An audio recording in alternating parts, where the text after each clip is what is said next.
Good day, Grade 7 learners. Welcome to our class, Mathematics 7.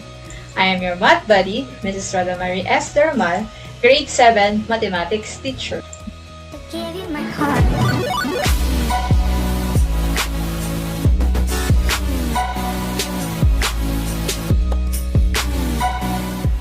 But before we proceed, do not forget to like, subscribe, and click the notification bell button for video update here in our Affiliation TV.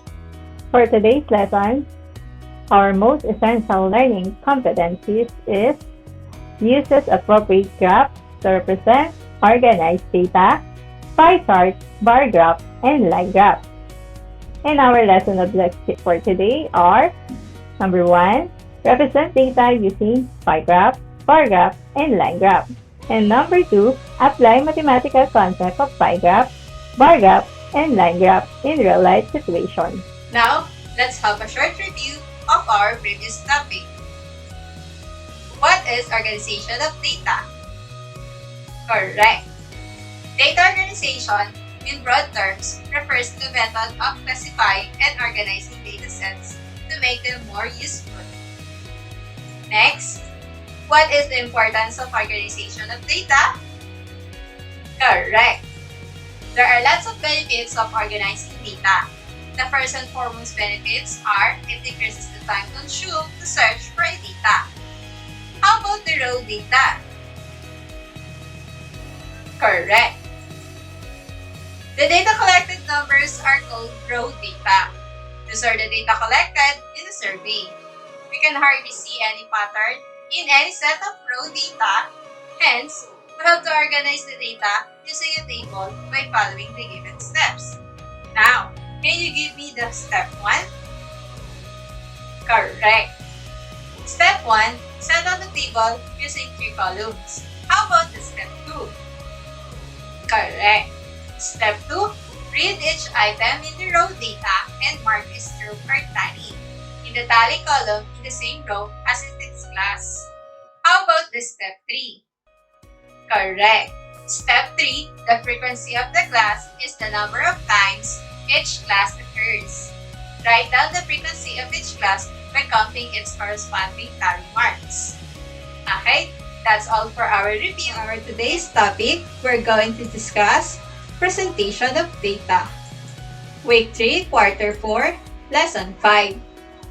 In the real world, there are many situations where we are asked to present the information we gather in an organized way. One method to do it is through a graph. What is graph? Graph are visual representation of data. They give us quick view of the significant feature of the distribution of data. Before we discuss further about graphs, let's answer first the activity. Let's do the activity. Mr. Juan de la Cruz, a Muppet teacher, needs to know what sports he will propose to the principal for the Iconic Sports Festival. He conducted a survey to collect data and asked the students to answer the online questionnaire posted in the school page. The result of the online survey shows as follows. Favorite sports of 7th grade students: sports, basketball, number of students 30, volleyball is 20, badminton is 15, table tennis is 5, gymnastics is 10. Question: what do you think is the best graphical presentation of this data and why? So let's find out and let's help Mr. Juan de la Cruz. There are several types of statistical graphs, namely bar graphs, line graphs, and pie graph. So now let's talk about the line graph. It's a type of chart which displays information as a series of data points connected by straight lines. Data like changes in temperature, income, population, and diet can be represented by a line graph. When we talk about line graph graphs, ito daw po yung display information as a series of data points. Okay, so yun, data natin ay may lalagay dun sa points. Then, i-connect natin siya ng straight line. Okay, by straight line. Next, data is represented by temperature, income, population, and life. Yun po yung mga ginagawa natin ng line graph. Next, in a line graph, data are represented by points and are joined by line segments. Okay, so tulad na sinabi ko kanina, class, ang data natin ay nasa points. Okay, then i-connect natin siya ng line segment para makabuo po tayo ng line graph. A line graph may be curved, broken, or straight. How to make a line graph by yourself? Step 1. Give the title of the line graph. Step 2. Draw the horizontal and vertical axis. Step 3. Determine the scale interval on the axis and then label the graph. Step 4. Plot a point to represent each entry in the data. Step 5. Join the successive points using line segments. And Step 6. You can use ruler or insert chart in your Word documents to make a line graph. Let's have an example for line graph. The changes in temperature over a certain week in Quezon City. Monday, 25 degrees Celsius. Tuesday, 30 degrees Celsius. Wednesday, 32 degrees Celsius. Thursday, 35 degrees Celsius. Friday, 20 degrees Celsius. Saturday, 30 degrees Celsius. And Sunday is 35 degrees Celsius. Okay, let's make a table first. So, for the example of line graph, so here class, meron na po tayo dito table. So, ang table po natin ay change in temperature over a week in the Quezon City. And as a first column po natin ay yung mga day. Okay, so that is Monday, Tuesday, Wednesday, Thursday, Friday, Saturday, and Sunday. For the temperature naman po, we have 25 degree, 30 degree, 32 degree, 35 degree, 20 degree, 30 degree, and 35 degree. So dito, kung mapapansin nyo class, meron na po tayong nagawang line graph. Ngayon, tuturuan ko po kayo kung paano gawin ito sa inyong Word document. Okay. So, pag nasa Word document na po kayo, punta po tayo sa Insert, then Chart. Okay, hanapin natin yung line. Okay. So, kayo po mag-decide kung anong gusto nyo. So, okay ma'am, ito po ang gagamitin natin. Okay, then kapag nakapag-decide na kayo, click OK. So, antayin lang po natin. So, ayan na po yung graph natin. Hindi pa po tayo tapusan. Kasi maglalagay pa tayo ng data dito sa Excel. Okay? So, punta tayo dito. Okay? Then, kunin natin yung first column. Okay? Okay. So, copy natin. Then, ilagay natin ito sa first column din po. Next. Okay. Kung mapapansin nyo, na andito na siya sa baba. Okay? So, next is yung second column natin. Yung second column natin ay yung mga temperature. Okay? Then, put it here on the second column din po. Okay? So, class, malalakihan po itong Excel. Just click nyo lang po ito. Okay? Yan na po. So, malaki na po siya. So, ito. Okay. So, ayusin lang po natin. Yan. Okay. I-minimize lang po natin siya. Okay. Para ma-minimize ito, mapalit natin. Okay. Click nyo lang po ito. Okay. Yan. Then, yan. Okay. Then, i-delete po ito kasi hindi po siya kasali. Okay. Then, you can now, before that, kailangan po wala pong degree dito. Okay. Tatanggalin po natin isa-isa yung degree. Okay.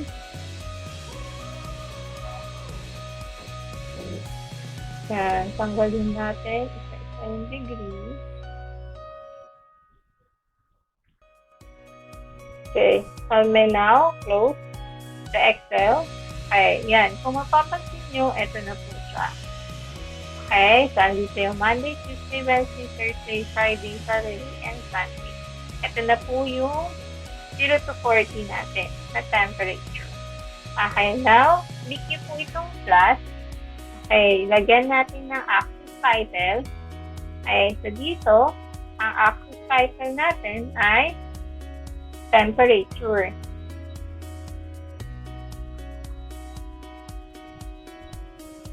Temperature. Okay? Then, yung dito naman po ay day. Okay? So, sulat lang po natin, day. Okay, now you can delete this. Hindi naman na po siya kailangan. Then, yung sa chart title. Okay? So, kung ano po yung title ng ginagawa natin ng graph, yun po yung kukunin natin. Okay? So, just copy this one. Then, paste nyo dito. Ayan po. So, yan.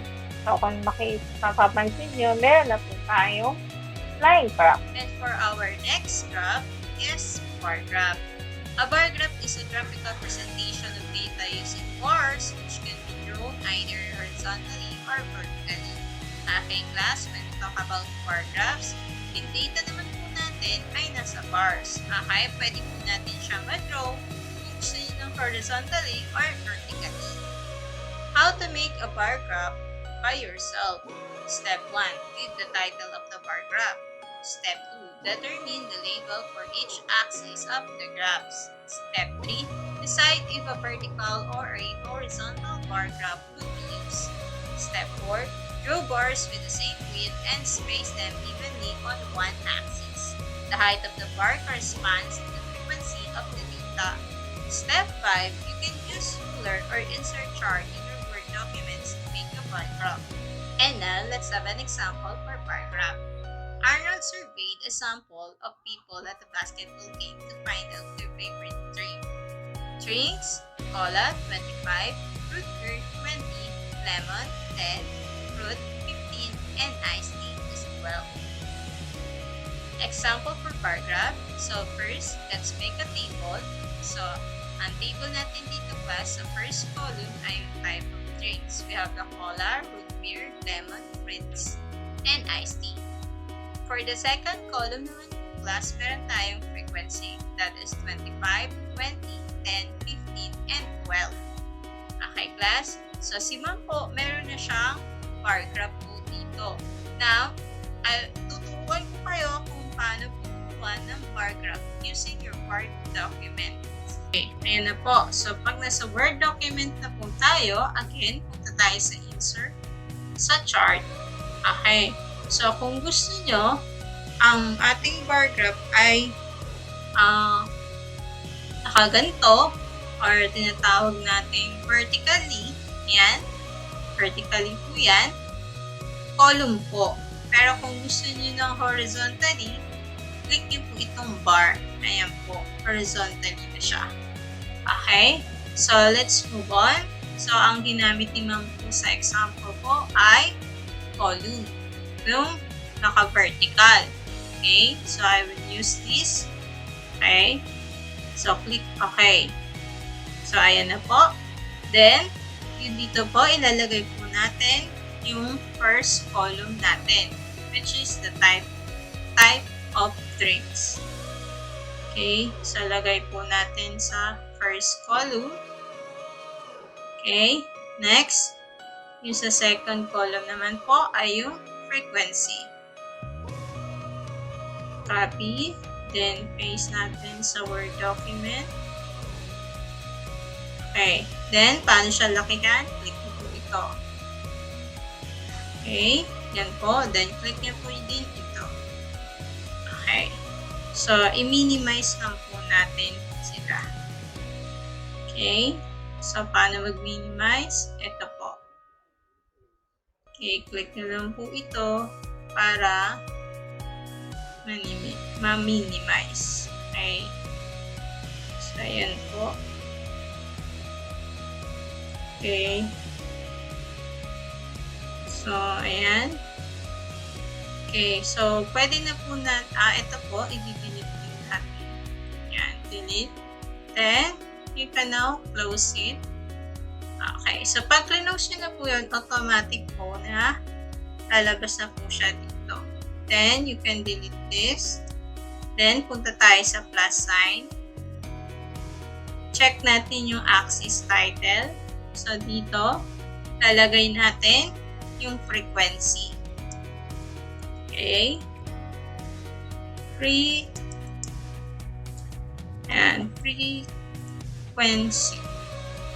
Okay. Next, yung dito naman po ay yung types of drinks or drinks. Okay. Okay, so don't forget yung pangalan ng chart natin. Okay, dapat po may pangalan yung chart natin. So, ano pangalan ng chart natin? That is favorite drinks. Okay. So, ilagay po natin siya dito sa yan, para po may title. Okay. So, ayan na po yung bar graph natin. Okay. So, kung gusto niyo naman po, gamitin natin yung isa. So, meron tayong vertically, gawa rin tayo ng horizontally. Kung gusto niyo horizontally, punta tayo sa insert, then chart, click niyo yung bar, yan. Okay. Then, okay niyo po. Then, ayan na po siya. So, kung ano po yung sa first column, ganun din po ang gagawin nyo. Okay, type of drinks. Okay, lagay nyo po dito. Okay, then, ito rin po, yung frequency, second column. Copy, then, lagay nyo dito. Okay, so paano natin palakihan? Ito po. Okay, then click this one. Okay, then i-minimize natin. Okay, ayan po, naka-minimize na siya. Then ayusin lang natin. Then, don't forget to delete this. Okay, ayan, delete na. Then, saka natin po i-close. Okay, ayan po.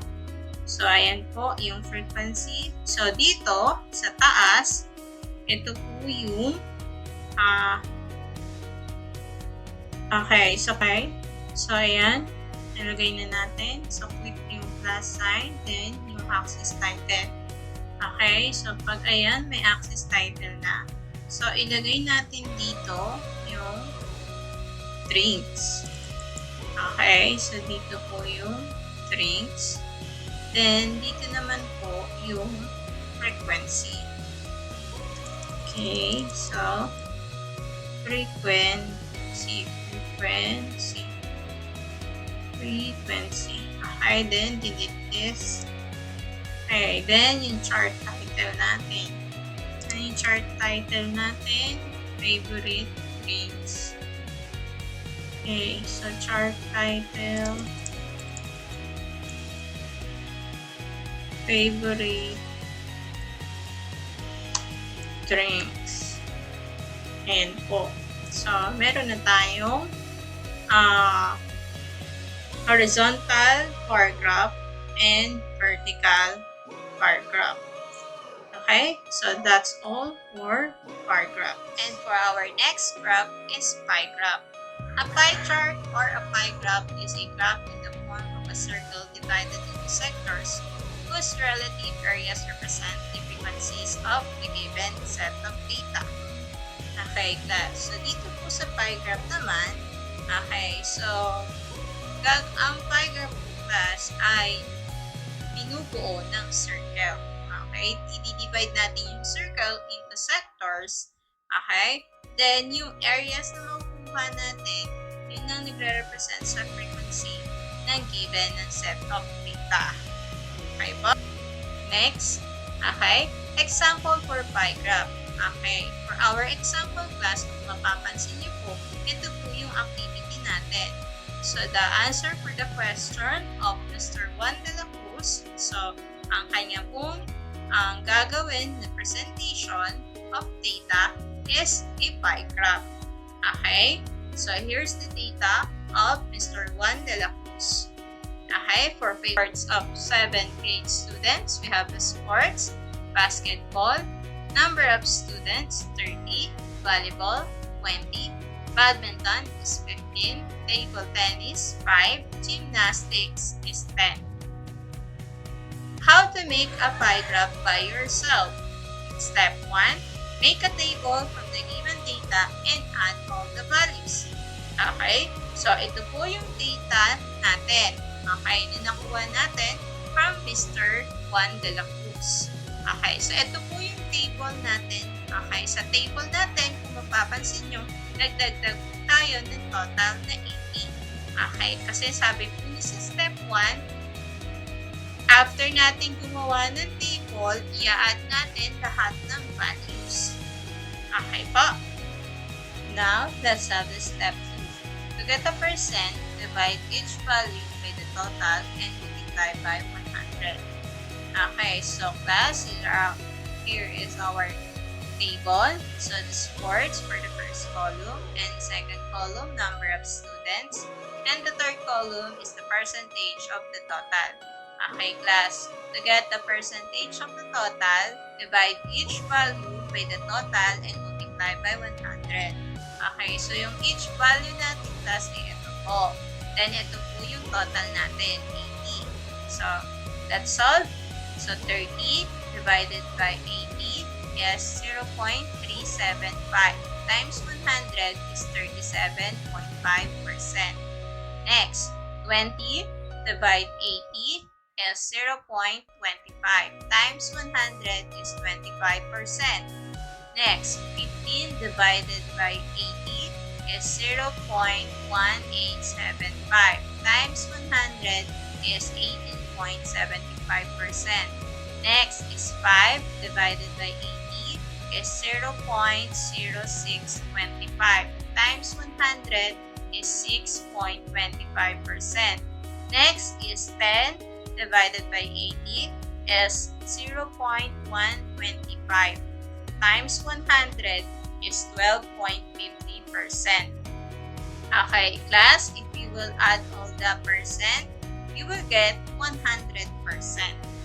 Next, for the step 3, multiply the percent by 360 to find the number of degrees for each category. Okay, class. So, magdadagdag ulit tayo ng another column. Okay, so for the first column again, we have the sports. In the second column, we have the number of students. The third column is the percentage of the total. And then, the fourth column is the angle of sector. Okay, class. To get the angle of sector, again, yung percent na nakuha natin, i-multiply natin sa 360 para po makuha yung degree sa each category. Okay, by the way, class, to solve that, ang kailangan natin ay hindi po yung percent, yung decimal po ng percentage. Okay, so gawin natin yung decimal ng percentage, that is 0.375. Okay, times 360, we have 135 degree. Next, we have 0.25 times 360 degree is 90 degree. Next is 0.1875 times 360 degree is 67.5 degree. Next is 0.0625 times 360 degree is 22.5 degree. Next is 0.125 times 360 degree is 45 degree. Now, if you will add all the angle of sector, yan, pag in-add natin lahat ng angle of sector, ang makukuha po natin total ay 360 degree. Okay? So, step 4. Use a protractor to construct a circle graph or you can insert chart in your Word documents. Okay, this time class, ayan, si ma'am po ay meron ng pie graph. Okay, ginawa ko po ang pie graph using Word documents. Ngayon po, tuturuan ko kayo kung paano po makagawa ng pie graph using Word documents. Punta tayo sa insert, then chart ulit. Okay, pagdating sa chart, piliin si pie. Okay? So, ayan. Then, let's click the OK. So, ayan na po. Then, punta tayo sa first column niya. So, ano ba yung first column niya? Ang first column niya ay yung sports. Okay? Okay, hindi na po kasama yung total, ha? Okay, then, lagay natin dito, sports. Then, sa second column niya ay sector. Okay, lagay natin dito ay sector. Okay, then dito is 135 degrees. Okay, so ayan, 135 degrees. So, yung isa, 90 degrees. Okay. 90. Okay. Next is yung isa naman po ay yung badminton po ay ilan? Okay, ang badminton natin ay 67.5. 67.5. Okay. 67.5. Next is the table tennis. Ang table tennis natin ay 22.5. Okay? 22.5. Next, ang gymnastic natin ay 45. Okay? 45. Okay? Again, class ha, wala po tayong inalagay na degree. Okay? Kasi pag may degree po yan, okay, so hindi siya mababasa. Okay? Wala po dapat degree. Okay, so let's check na po. Then, close na natin to. Yan. So, tingnan natin sa Word document natin kung andito na. So, ayan na po. Meron na po tayong pie graph. Pero hindi pa po tapos ang ating pie graph. Then, click natin yung plus sign. Then, punta tayo sa data labels. Turn on natin. Then, sa data labels, pipili po tayo dito. Piliin natin yung data callout para po lumabas yung mga percent natin sa ating sector ng ating pie graph. Okay? Then, ilagay na rin natin yung title natin. Okay? So, ang title ng ating pie graph is Favorite Sports of 7th Grade Students. So, i-copy natin yan. Ilagay natin dito. Okay. So, kung mapapansin niyo po dito, sa baba, meron na tayong legend. Okay. Ito po ay mga legends. So, the basketball is color blue, volleyball is orange, badminton is gray, table tennis is yellow, and gymnastic is light blue. Okay? So, that's all for pie graph. You can now do your activity in your learnings bucket currently. Hope this lesson video will help you with your activity. That's all for today, class. See you all on our next meeting. Goodbye and keep safe and God bless everyone. Thank you for watching. Bye!